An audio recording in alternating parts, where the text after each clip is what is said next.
Gênesis capítulo 39. Estamos dando prosseguimento à série de exposições sobre a vida de José do Egito. E quando você encontrar, fique de pé em reverência à palavra do Senhor. Nosso irmão Davidson, você pode fazer a leitura do verso 1 até o verso 6, por favor. José havia sido levado para o Egito, onde o egípcio Potifar, oficial do faraó e capitão da guarda, comprou dos ismaelitas que o tinham levado para lá.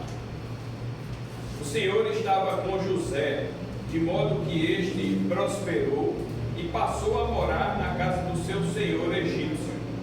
Quando este percebeu que o Senhor estava com ele, que o fazia prosperar em tudo que realizava, agradou-se de José e tornou administrador de seus bens. Potifar deixou a seu cuidado a sua casa e lhe confiou tudo o que possuía. Desde que o deixou cuidando de sua casa e de todos os seus bens, o Senhor abençoou a casa do egípcio por causa de José. A bênção do Senhor estava sobre tudo o que Potifar possuía, tanto em casa como no campo. Assim, deixou ele aos cuidados de José tudo o que tinha, e não se preocupava com coisa alguma, exceto com sua própria comida. José era atraente e de boa aparência. Pode orar, por favor. Senhor Deus, obrigado, Pai, pelo teu amor, obrigado pela tua misericórdia, porque é o fato, Senhor, de não sermos consumidos. E é por isso que estamos aqui, porque te amamos, conhecemos o teu poder e o teu amor sobre o teu povo. Nos abençoa, Pai, nessa noite. Fala aos nossos corações, fala palavras que vêm do céu e que vêm de ti. E usa, Senhor, o nosso pastor, para que possamos ser edificados e possamos aprender mais e mais de ti. Obrigado, Senhor. Te agradecemos pela tua palavra em nome de Jesus. Amém. Podem sentar, irmãos. Nós vimos, relembrando aos irmãos que não estiveram aqui esses 2 primeiros domingos, nós começamos a falar sobre a vida de José do Egito. Nós vimos como José, algumas características de José. Qual era a profissão mesmo de José no comecinho dele, na adolescência, meus irmãos? Pastor de ovelhas. O texto começa dizendo que ele tinha 17 anos, ele tomava conta das ovelhas do seu pai, dos rebanhos de seu pai, melhor dizendo. Mas José era o menino do papai. É um menino de papai, porque era o caçulinha, o favorito de Jacó. E por causa disso, Jacó dava preferência a ele, dava as melhores coisas para José, inclusive uma roupa parecida com uma roupa de rei, toda colorida. E isso trouxe o que para os irmãos dele? Ciúmes, raiva, desejos mortais, a ponto de tentarem matar o seu próprio irmão. Mas pela providência de Deus isso não aconteceu, mas ele foi jogado dentro de um poço, dentro de um buraco. Pegaram aquela roupa dele e jogaram sangue de animais e levaram ao seu pai, simulando a morte de José. Mas no final das contas, os seus irmãos venderam-no para um bando de mercadores que estavam saindo de um certo lugar, acho que era Gideão, ou Gileade, e estavam indo para o Egito. Aí nós chegamos domingo passado e o autor dá uma paradinha na história de José. E de repente ele fala sobre a vida do irmão de José. Como era o nome desse irmão? Judá. Mas Judá teve um problema. Judá saiu da casa do seu pai. E vamos ver se os irmãos lembram quais foram as consequências daquele que abandona a casa do pai, daquele que larga, que deixa a casa do pai. Primeiro ele abandonou a sua fé. Primeiro Judá abandonou a sua fé. Consequentemente abandonou o seu Deus. Depois ele começou a se envolver com pessoas que não professavam a mesma fé que a dele, e por isso ele se casou com uma mulher que não era israelita. Isso trouxe consequências para Judá, porque os 3 filhos que ele teve, o primeiro era perverso e por causa disso Deus o matou. O segundo era desobediente, consequentemente Deus também o matou. E o terceiro, que era o mais novinho, se fez de doido. As consequências negativas na vida de Judá continuaram. E esse homem, depois que a sua esposa morreu, ele se prostituiu. Judá se envolveu sexualmente com uma prostituta, que na verdade era a sua própria nora. Ou seja, além da prostituição, veio o incesto. Achando pouco, meus irmãos, esse homem, Judá, se apresentou como sendo um homem muito cínico, porque ele exigia que a sua nora vivesse uma vida correta, quando a própria vida de Judá era toda desmantelada. Mas aí, meus irmãos, nós vimos que a graça de Deus foi sobre Judá. Nós vimos como Deus permitiu que ele tivesse outros filhos, e estes filhos que Deus permitiu que Judá tivesse com a sua nora, estes, porque foram alcançados pela graça de Deus, passaram a fazer parte da genealogia de Jesus Cristo. E nós sabemos, meus irmãos, que a vida desse homem foi transformada. Não apenas a desse homem, a dessa mulher, a sua nora também foi modificada, porque ele se arrependeu verdadeiramente, nunca mais teve relações com ela depois que soube que tinha feito a coisa errada. E isso foi tão importante para a vida de Judá, que do próprio Judá veio aquele que seria o Cordeiro de Deus, que tiraria o pecado do mundo. Judá foi alcançado pela graça de Deus, porque ele se arrependeu verdadeiramente. Mas aí agora nós chegamos no capítulo 39, meus irmãos, e o autor retorna para a história de José. Nós vimos no capítulo 37, o último versículo, o autor terminou dizendo que naquele meio tempo em que aqueles ismaelitas estavam passando lá, próximo aos irmãos, eles venderam a José, e José foi levado para o Egito. E no capítulo 39, meus irmãos, começa dizendo que José chegou ao Egito. E chegando ao Egito, ele agora estava na casa de um certo homem chamado Potifar, que o havia comprado como escravo. E o texto continua dizendo, meus irmãos, que José, ele continuou servindo ao seu Deus. E esse é o título da mensagem dessa noite: servir, cair e levantar. Não é semelhança não, viu? É o título da mensagem: servir, cair e levantar. Mesmo escravo, José continuou servindo a Deus. E a Bíblia vai dizer, meus irmãos, no versículo 2, que o Senhor estava com José, e tudo o que José fazia prosperava. Tudo o que José fazia dava certo. Aonde ele colocava suas mãos e começava a servir, ele fazia aquilo tão bem feito, mas tão bem feito, que tudo dava certo. E Deus ia abençoando, e quanto mais ele servia, quanto mais José trabalhava, e quanto mais ele fazia as coisas, mais Deus estava com ele, e mais as coisas progrediam para uma coisa boa. Tanto, meus irmãos, que no versículo 3, o patrão dele, Potifar, viu que aquele rapaz era diferenciado. Porque, meus irmãos, o patrão percebe quando o seu trabalhador, quando o seu funcionário está fazendo a coisa correta. Parece que a gente não vê, ou pelo menos na nossa cabeça, o nosso patrão nunca observa aquilo que nós estamos fazendo de bom. Mas quem já foi empreendedor, ou quem já teve cargo de chefia aqui, sabe do que eu vou dizer. O supervisor, o administrador, o dono, ele tem os olhões, deste tamanhão, e tudo que o funcionário faz, o patrão observa, o supervisor observa, o gerente observa, o encarregado observa, ou não, Roberto? Com toda certeza, meus irmãos, até mesmo dentro da igreja, tudo o que os membros da igreja fazem, o pastor sabe, mas principalmente Deus sabe, e Deus está vendo tudo o que você está fazendo. Mas o patrão de José viu o que é que ele estava fazendo, a ponto, meus irmãos, de Potifar dizer: rapaz, esse jovem aqui, ele é diferente dos outros, tudo o que ele faz dá certo, e eu tenho uma ligeira impressão que o Deus dele abençoa ele em tudo que ele faz. O patrão vê isso, meus irmãos. Por isso, faça o seu melhor, faça o seu melhor.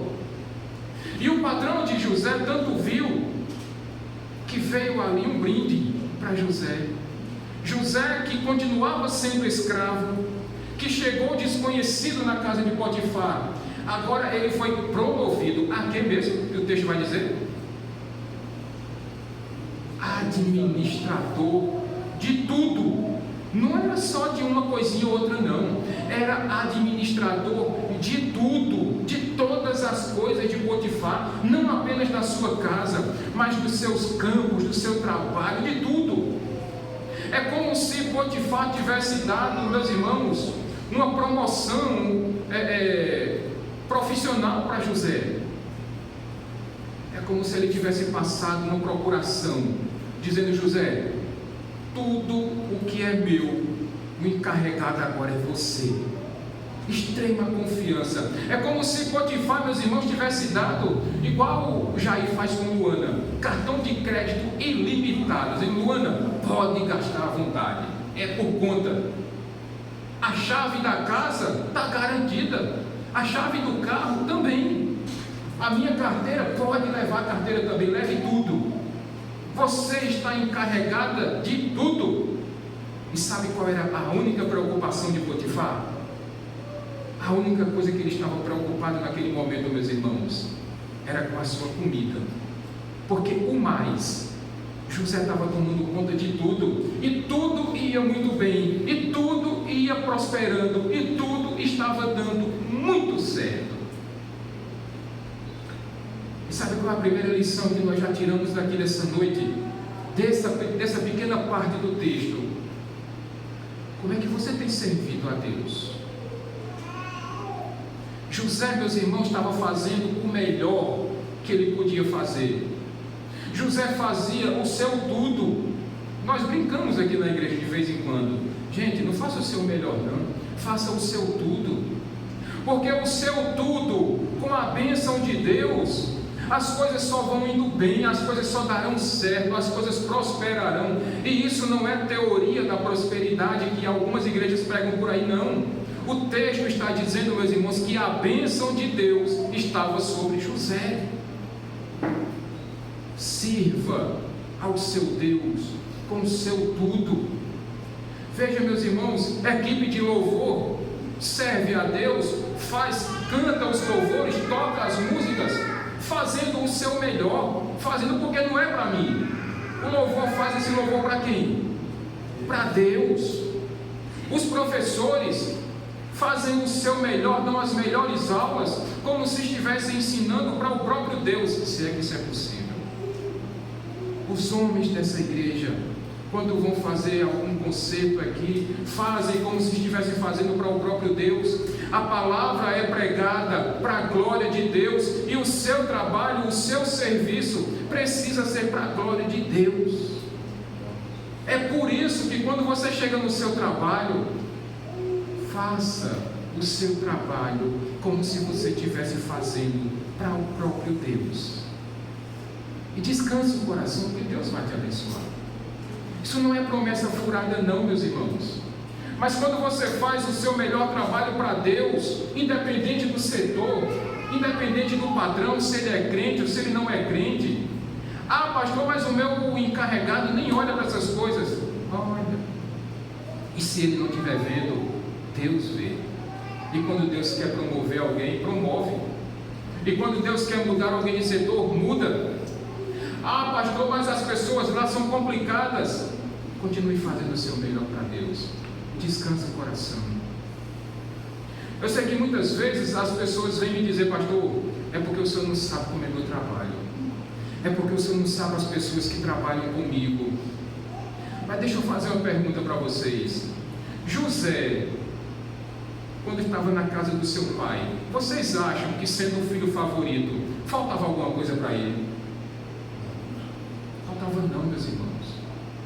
mas ainda assim José foi vendido como escravo.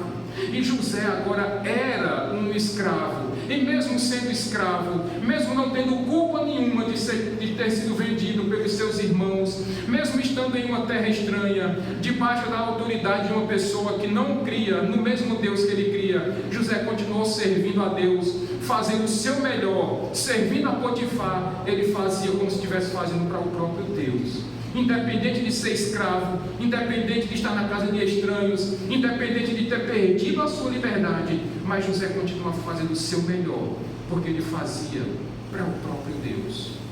Ele fazia como se estivesse fazendo para o próprio Deus. Por isso, pare de olhar as situações, pare de olhar as dificuldades, mas se você focar em fazer o seu melhor, como se estivesse fazendo para o próprio Deus, saiba que os olhos do Senhor estarão acompanhando você em tudo que você fizer. E é muito provável que Deus vai te abençoar em tudo que você fizer. José, então, meus irmãos, primeira parte dessa mensagem, José, mesmo escravo, servia a Potifar como se estivesse servindo ao próprio Deus. E tudo estava indo bacana demais. Você pense, para quem chegou como escravo, provavelmente dormindo fora daquela casa, aí Potifar vê José lá fazendo as coisas certinhas e tudo indo bem demais, e ele trabalhava muito correto, era muito honesto, e Potifar traz José para dentro de casa, e ele passa a comer melhor, ele passa a dormir melhor. Nós poderíamos dizer tranquilamente que José recebeu uma promoção profissional. Mas aí, porém, contudo, entretanto, todavia, havia uma pedra no meio do caminho. No meio do caminho havia uma pedra. Melhor dizendo, no meio do caminho havia uma mulher. E o texto nem vai dizer, meus irmãos, o nome dessa mulher.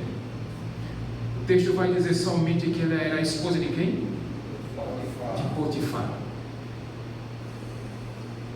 Já surgiu mais um problema. José estava trabalhando bem demais, meus irmãos, estava tudo indo bacaninha demais, mas de repente a esposa de Potifar colocou os olhos em cima de quem? De José. E cabe aqui, meus irmãos, mais uma observação. Nós já sabemos que José era jovem, que José era pastor dos rebanhos do seu pai. José era fofoqueiro. Mas o que é que vai dizer aí, Alberto? Finalzinho do versículo 6. Qual é a nova informação que nós temos sobre José? Assim deixou ele aos cuidados de José tudo o que tinha, e não se preocupava com coisa alguma, exceto com sua própria comida. José era atraente e de boa aparência. Olha, rapaz, José era atraente e de boa aparência. Mais um detalhe sobre o nosso personagem, o nosso herói aqui, José. O homem era bacaninho, o homem era bonito.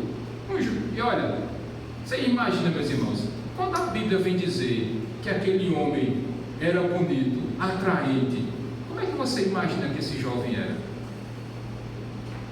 Certamente devia ser assim. Olha como é que eu tracei esse homem. Vamos ver se vocês concordam comigo ou não. Um jovem alto, forte, que faz academia, que gosta de puxar ferro. Se eu disser que ele pilota uma moto, vocês vão saber quem é. Como é o nome dele? Eu não disse nada. Eu só levantei informações. O texto vai dizer, meus irmãos, que aquele jovem José, ele era atraente, era bonito, bem afeiçoado. E sabe o que aconteceu com a esposa de Potifar? Versículo 7 vai dizer que aquela mulher começou a cobiçar José. Agora vocês pensem, meus irmãos, José, um rapaz jovem, temente a Deus, crente, bonito, forte, alto. menino do papai.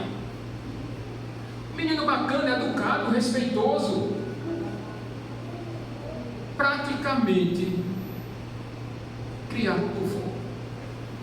Praticamente José era criado por vó. Agora me ajudem, por favor. Como é um menino criado por vó, meus irmãos? Eu vou tentar descrever para vocês. E vamos ver se os irmãos, os homens daqui da igreja, vão concordar comigo. Menino criado por vó. Versão 1. É um homem que na reforma da igreja não pegava peso, muito peso assim, para não criar calo na mão. Tranquilo, né, gente? Vamos lá, menino criado por vó, versão 2. Era aquele menino que na hora da janta, pegou, na hora do almoço, e só tinha os homens reformando a igreja aqui, vale salientar, irmãs. Na hora do almoço, ele perguntava: pastor, vai ter galinha aqui? Ele disse: não, como não?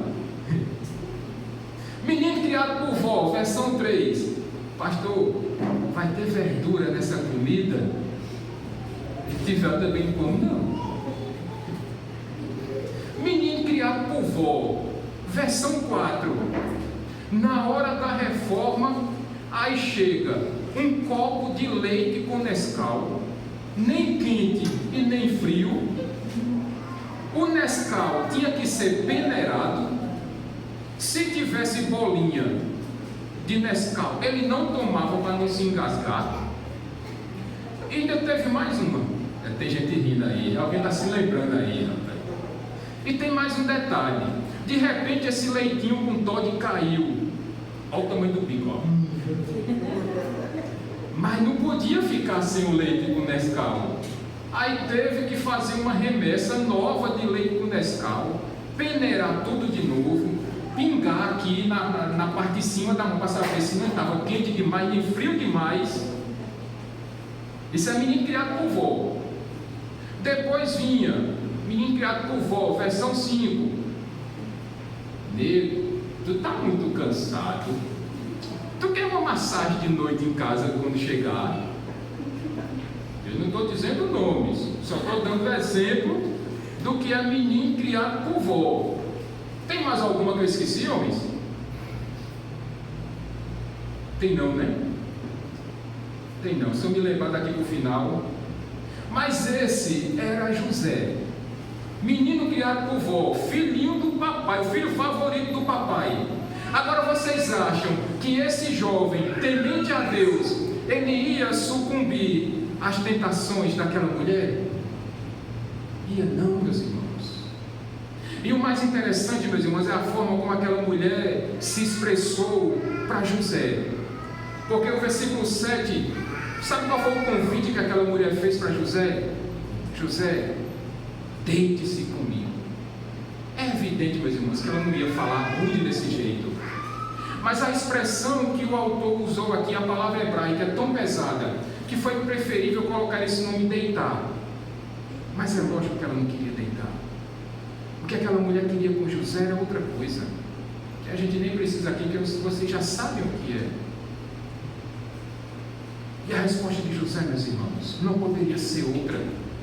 Porque no versículo 8 a resposta de José foi fantástica. É de um homem de Deus. Porque José disse para aquela mulher: olha, eu tenho autoridade sobre tudo nessa casa. Eu mando e desmando aqui. Eu faço e aconteço aqui. Mas só existe uma coisa que eu não tenho controle aqui nesta casa. Só existe uma coisa que eu não posso tocar nessa casa, que é justamente a senhora. Sabe por quê? Porque a senhora é a esposa do meu patrão. A resposta desse homem foi fantástica. Meus irmãos, homens, mulher, quando vai tentar enganar um homem, ela vai com essa palavra dura: quer me deitar com você? Chega? Chega não, meus irmãos.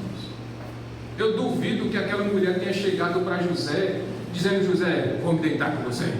Ai não. Ali foi uma palavra melosa. Ali foi um convite indecoroso.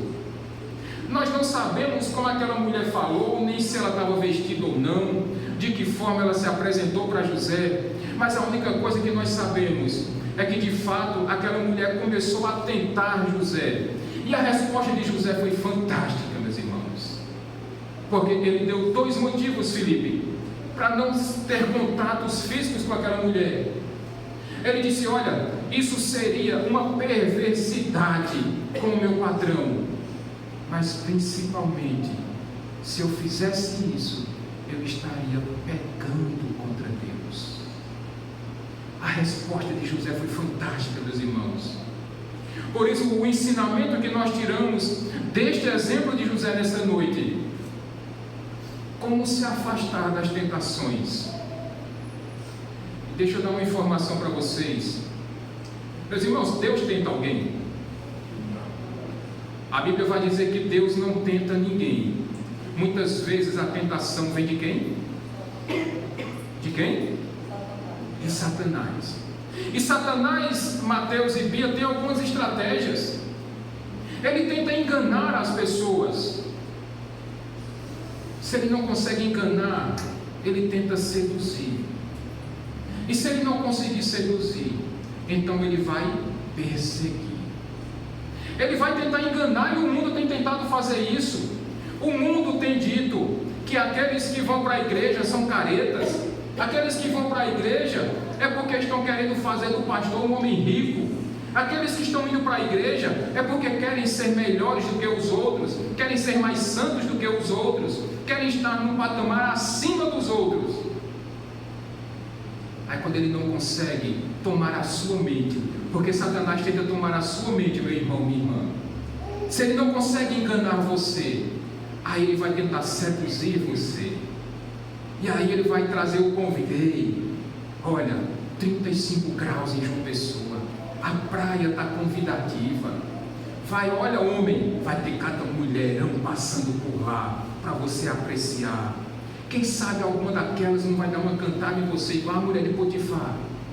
Olha, irmãs, mulheres, vai passar cada homem bacana de sunga branca na praia, vai brilhar os seus olhos. Olha, porque eles ainda têm um discurso, porque o que é bonito é para si. Eles vão tentar seduzir você. Satanás vai tentar seduzir você. E se ainda assim ele não conseguir, sabe o que é que vem depois? Perseguição.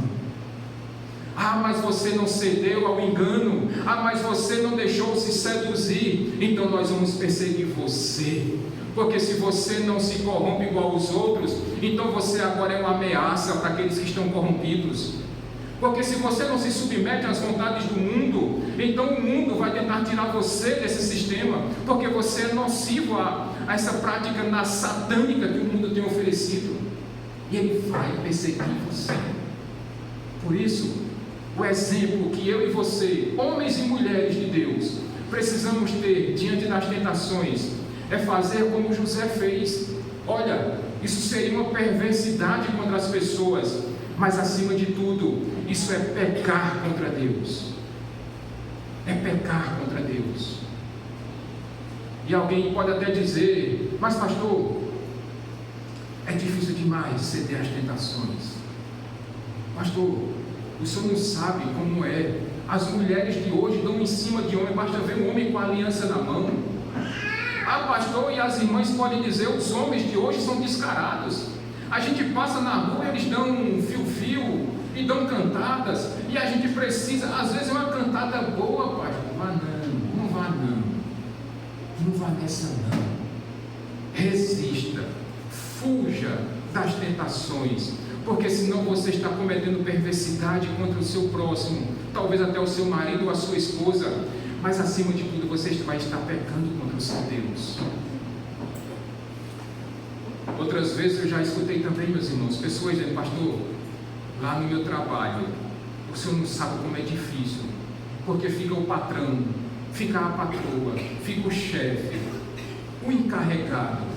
Olha, você tem que fazer isso, você tem que fazer aquilo, você tem que falsificar uma nota, e você tem que baixar o imposto disso, e você tem que omitir aquele abastecimento de combustível, você tem que aumentar a quilometragem, você tem que vender um produto queimado, lá no conserto da moto, você tem que colocar uma peça estragada no meio das boas, que é para o camarada vir consertar de novo e trazer dinheiro de novo para a gente. mas você tem que resistir, porque isso é pecado contra Deus. Um terceiro grupo de pessoas ainda vai dizer: pastor, se eu não fizer tudo isso, eu fico desempregado e vou deixar faltar comida na minha casa. Pastor, de que adianta ter o nome limpo e a barriga vazia? E eu preciso lembrar você, Daniel, Salmo 37, verso 25. O que é que o salmista vai dizer, meu irmão? Por favor.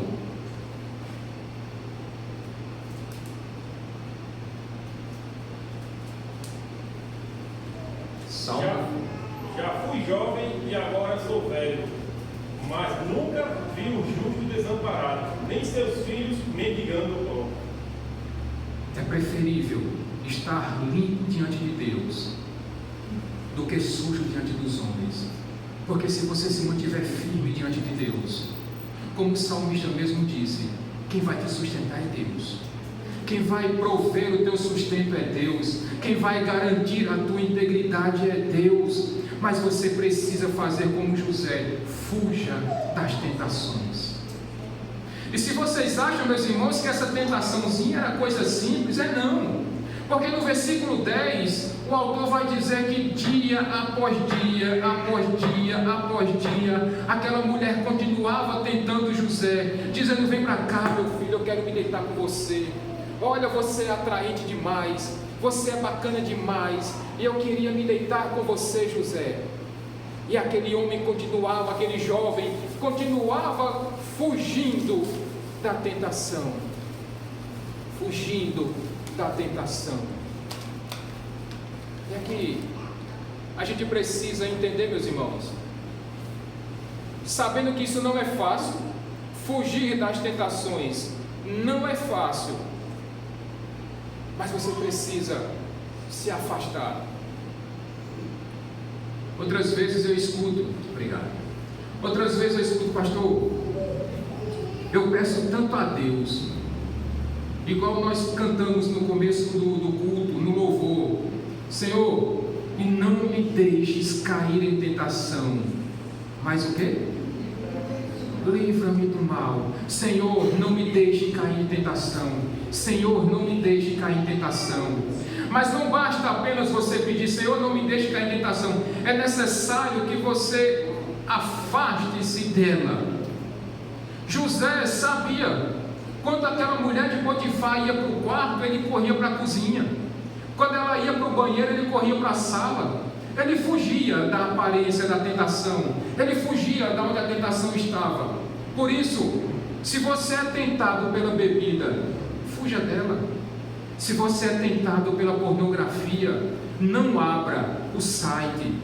Se você é tentado por mulheres, pare de ir à praia, pare de olhar essas coisas.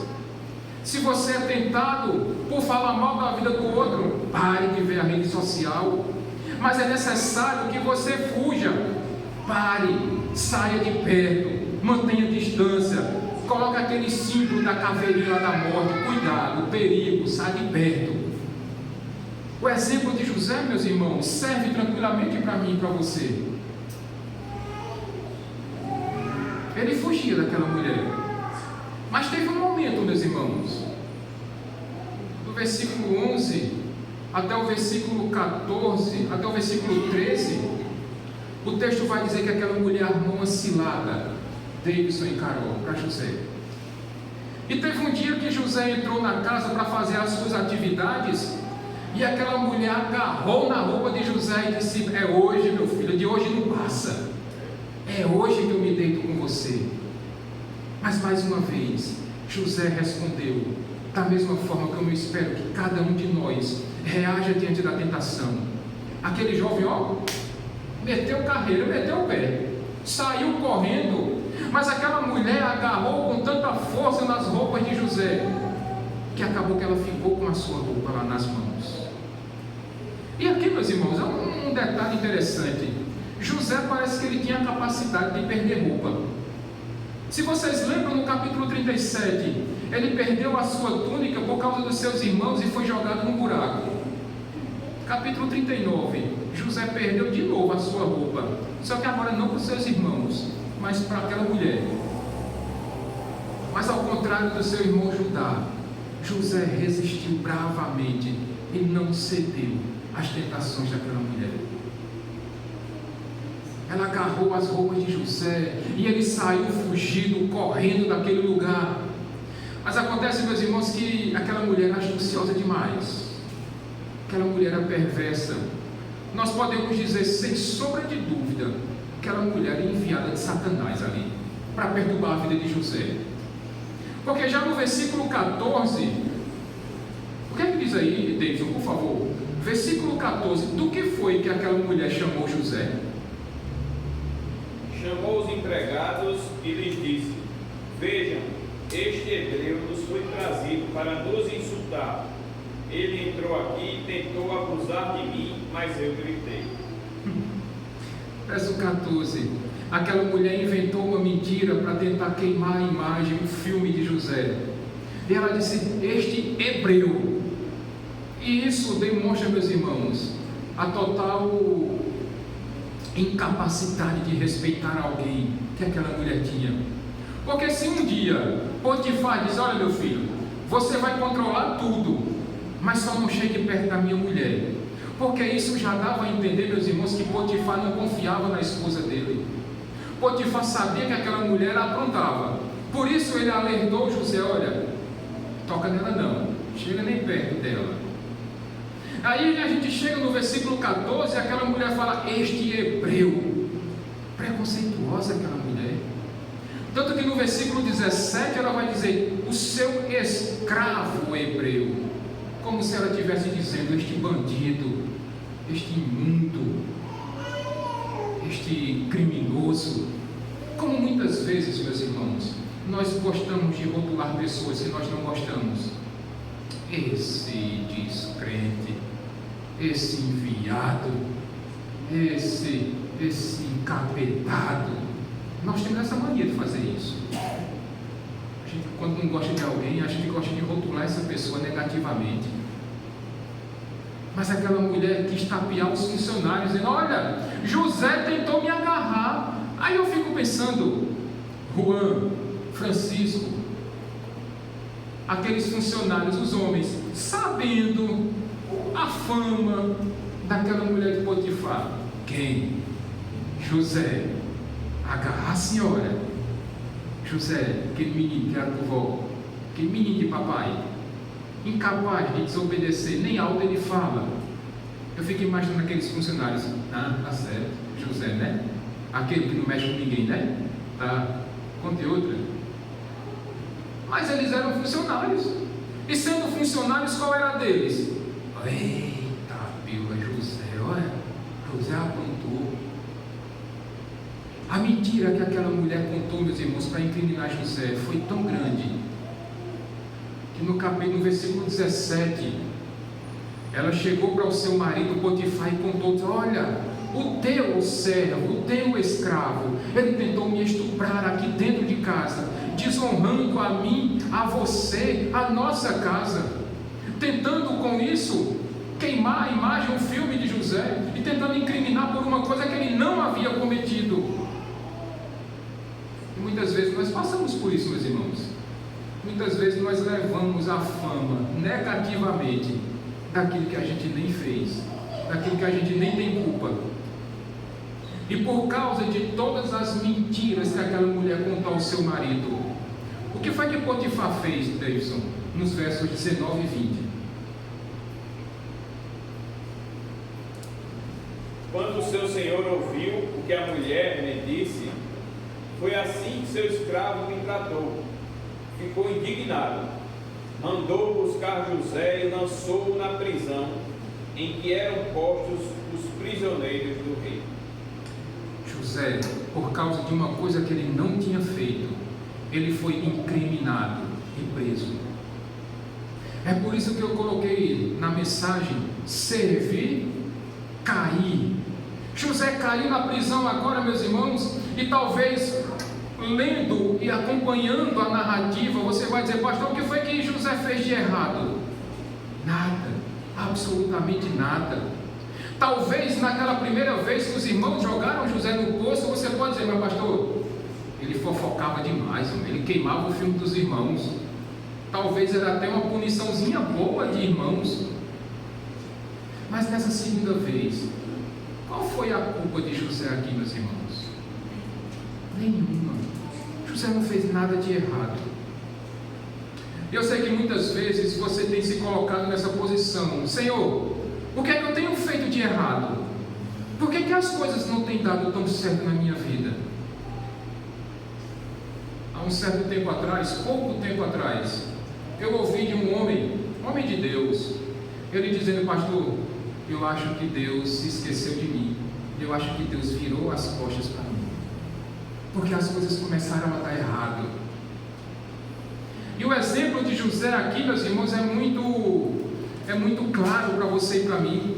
Muitas vezes as coisas acontecem de forma errada em nossas vidas. E olha que nós estamos fazendo tudo certo. E a pergunta que vem, Felipe Tati, por que as coisas não estão dando certo? Mesmo eu fazendo tudo conforme a vontade do Senhor. E só existe uma resposta, meus irmãos. José do Egito, assim como eu e você, nós somos e fomos matriculados na escola do sofrimento. Pastor, por que é que Deus está me fazendo sofrer? É para que você melhore. Todo aquele sofrimento que José estava passando não era para a derrota dele, não. É porque Deus estava preparando algo muito maior, muito melhor para José. Mas era necessário que José aprendesse. E a melhor escola para você aprender, meus irmãos, nessa vida é a escola do sofrimento. Você sai PhD da escola do sofrimento. Você sai um homem, uma mulher totalmente quebrantado, dependente de Deus, sabendo que você não é digno de receber nada de bom da parte de Deus, e tudo aquilo que vem de bom da parte dele é pela graça e pela misericórdia dele, porque méritos em nós não há nenhum. Tudo o que Deus faz de bom por nós é pela sua bondade, pela sua graça e pela sua misericórdia. E José estava prestes a experimentar, meus irmãos, da bondade de Deus. José estava sofrendo agora, ele não sabia o porquê. Nós muitas vezes não sabemos porque que as coisas não estão indo bem em nossa vida. Mas sabe de uma coisa? Esse preparo da escola do sofrimento é a melhor escola que você e eu podemos ter em nossas vidas. Mas será que Deus estava com José, meus irmãos? Será que Deus continuava sendo benevolente com José? Porque o terceiro ponto dessa mensagem, o último ponto, é que José serviu. Ele caiu, mas ele também foi levantado por Deus. Você quer saber onde é que estava Deus na história de José? Verso 21 a 23, Alberto, por favor. Mas o Senhor estava com eles e o tratou com bondade e concedeu-lhe a simpatia do carcereiro. Por isso o carcereiro encarregou José de todos os que estavam na prisão, e ele se tornou responsável por tudo o que sucedia lá. O carcereiro não se preocupava com nada do que estava a cargo de José, porque o Senhor estava com José. Ele concedia bom êxito em tudo que realizava. Aleluia. Deus estava com José em todos os momentos. Meus irmãos, se você parar para analisar esse texto, José era escravo na casa de Potifar, e ele fazia o melhor, mesmo sendo escravo. E Deus permitiu que ele melhorasse de vida. Apareceu aquela tentação, ele não caiu na tentação. Ele caiu sim, foi na prisão, mas lá dentro da prisão, ele continuou servindo ao próximo, como se estivesse servindo ao próximo Deus, servindo a Deus. Ele continuou fazendo o melhor que ele podia fazer, como se estivesse fazendo para o próprio Deus. E o texto continua dizendo que Deus estava com José em tudo o que ele fazia e em todos os momentos. Como escravo, ele fez o melhor. Agora ele estava na prisão. E o carcereiro também percebeu que José era diferenciado, porque ele servia aos homens como se estivesse servindo a Deus. O próprio carcereiro percebeu que a bênção de Deus estava sobre José. E por causa disso, José foi promovido a encarregado, a supervisor, braço direito do carcereiro, e continuou sendo abençoado pelo Senhor. Aí a gente pensa, pastor, no momento está tão difícil que eu acho que eu vou jogar tudo para cima. Eu estava no mundo, as coisas estavam dando certo, aí eu resolvi servir a Deus, entregar a minha vida a Deus. Aí parece que a porta fechou, o negócio trancou, passou a corrente, está difícil. Eu acho que eu vou desistir, pastor. Lembra do engano de Satanás? É mentira dele. Ele está querendo atirar você dos caminhos do Senhor. Ah, pastor, mas eu dei uma escapadinha para o mundo e eu vi tanta coisa boa lá no mundo. Jovens, não se deixem seduzir pelas tentações do mundo, porque tem muitas e são bonitas, mas se você ceder a essa sedução, você vai perder simplesmente as bênçãos que Deus tem para você. Você vai estar passando um atestado: eu sou besta, porque eu caí na mentira de Satanás. Mas resista à mentira, resista ao engano, resista à tentação, à sedução. E é preferível ser perseguido por causa de Deus. É preferível ser perseguido por causa de Deus. Porque o próprio Senhor Jesus disse: bem-aventurados serão vocês quando os perseguirem, insultarem, levantarem todo tipo de calúnia contra vocês, pois da mesma forma perseguiram os profetas que viveram antes de vocês. Bem-aventurado se você estiver sendo perseguido por causa de Deus, por causa da justiça de Deus. Eu quero finalizar, meus irmãos, a mensagem dessa noite, dizendo que sim, você precisa fazer o seu melhor. Pastor, mas eu já faço o meu melhor na igreja. Mas eu não estou falando só de igreja, não.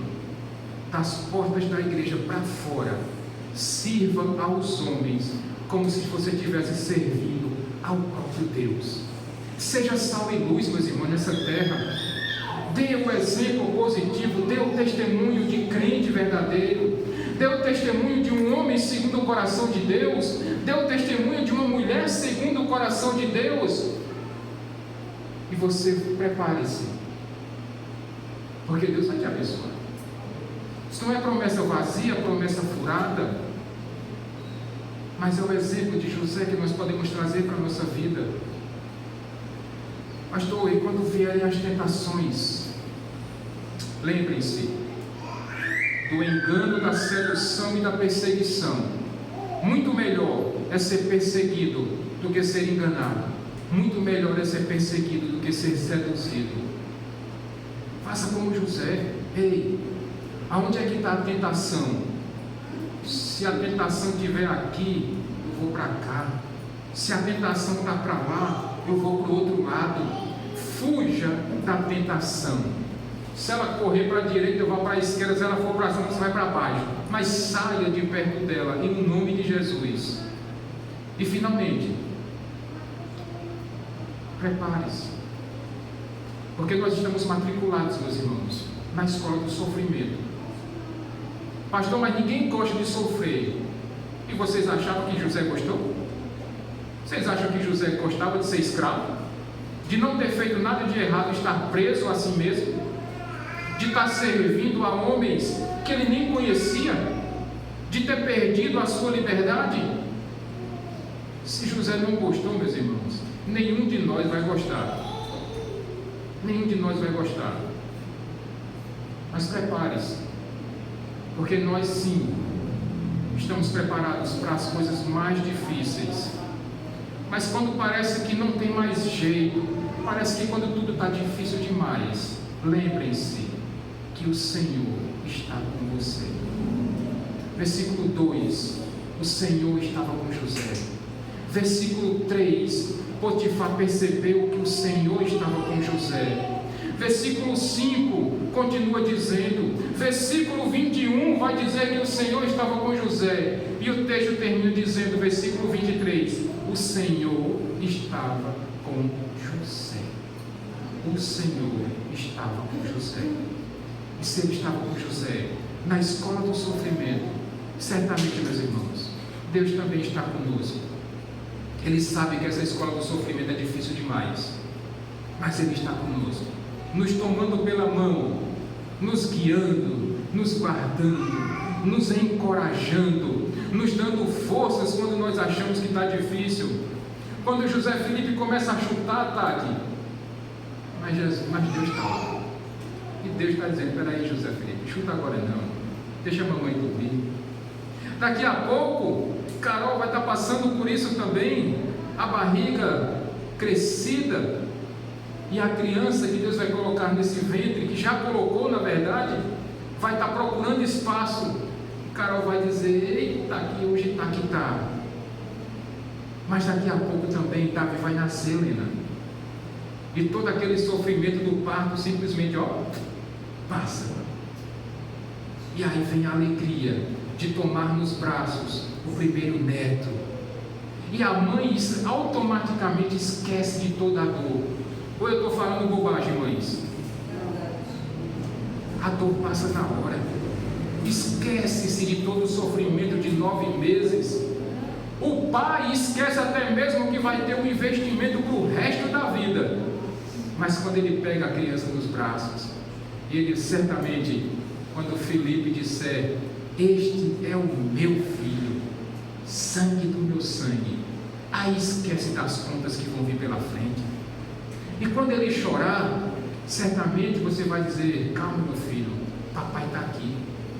E quando o Jonas quiser brincar, Jair, você vai dizer, Jonas, papai está cansado, mas eu vou tirar forças de onde eu não tenho, para brincar um pouquinho com você. Porque Deus está conosco, meus irmãos, nos momentos bons, mas nos momentos ruins também. Amém? Vamos ficar de pé, meus irmãos.